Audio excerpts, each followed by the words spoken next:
Hi everyone, in this video we're going to go through 4 of the main schedule tools that you need to know for your project. If you've been following along so far, we've had a blast. We're working with our project Pet Buddy. We've got our people from the business, the Pet Buddy business, and we've got Samantha is our business owner, and we've also got our project team. Billy is going to be our project manager, and Samantha, our business owner, has put together that business case right at the very beginning where she currently runs a dog care center where dogs can stay for short-term or long-term stays. It's basically looking like it wants to be the Uber of pet stays. So we can match up pet sitters with pet owners and they can find a place for their pets to stay. What we're going to look at now is 4 of the main schedule tools. Let's get straight into the first one. Now remember, we've got all of our scope, and this is our scope in the work breakdown structure dictionary, and our main features over on the left-hand side. This is important because we're going to put these together on a schedule network diagram, and all this does is shows the order that we want to deliver things in. And then once we estimate these durations, it can also show us the critical path.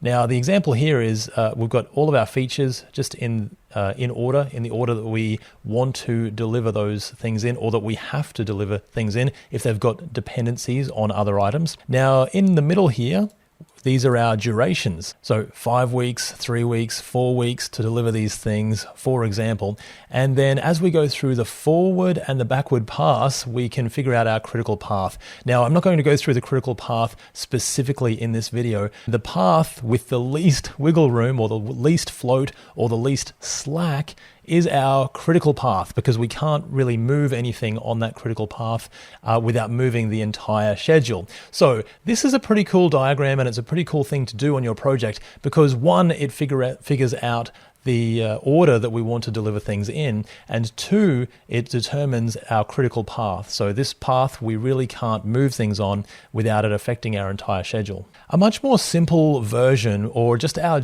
overall project schedule, is usually done on a Gantt chart. It could just be a project schedule. It could be done in any way, but a Gantt chart is probably the most common way that you'll see. You've got the items, the calendar up the top here, and then the items that we're going to deliver, and our start and end dates. And then it just shows us when these items are going to be delivered on the calendar. So it's a really nice visual. A Gantt chart is a fantastic way to show our project schedule.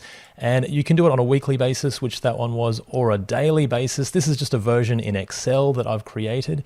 And as you can see on our daily chart, then it shows when we're going to be finished based on all of those things put together.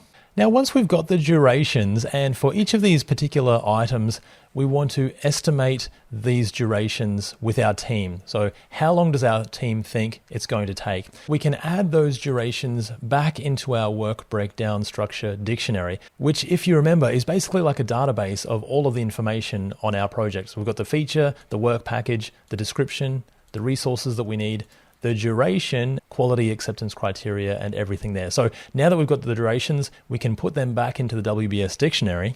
Now, as we move along with our project, we may work in sprints, or we may visualize our work on a Kanban board. This is a schedule in a way as well. It's not like a Gantt chart, but if we've got a 2-week sprint, and these are the features that we want to deliver during that sprint, we can visualize this on a Kanban board with our cards as the features that we're going to deliver. And as everyone works on them, now these ones are in development, these ones are in analysis, these ones are in test. It's just been completed and it moves into sign off.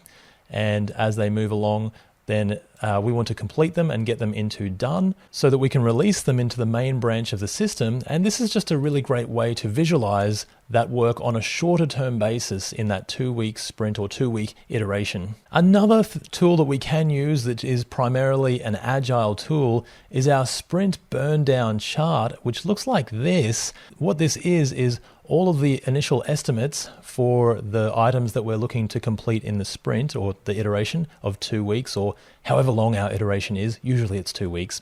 So we've got our initial estimates there, and then as they get completed, here they are being completed over the 10-day sprint or the 2-week sprint.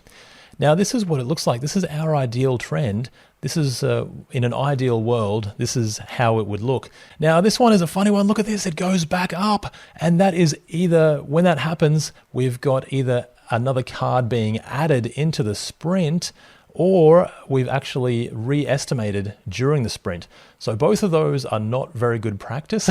We really don't want to do that. But again, in the real world, nothing's perfect. We may have to do these things sometimes. So in this case, we just had to add a bit of extra effort. The dog sitter profiles took way longer than we expected. And so they've added the extra effort to that card and then ultimately completed it still. But that's why it looks like that.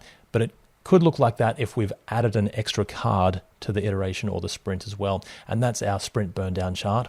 And now, all in all, we have a great visual idea of when our project is going to be completed, and we can clearly see if we're on track or off track using these schedule tools.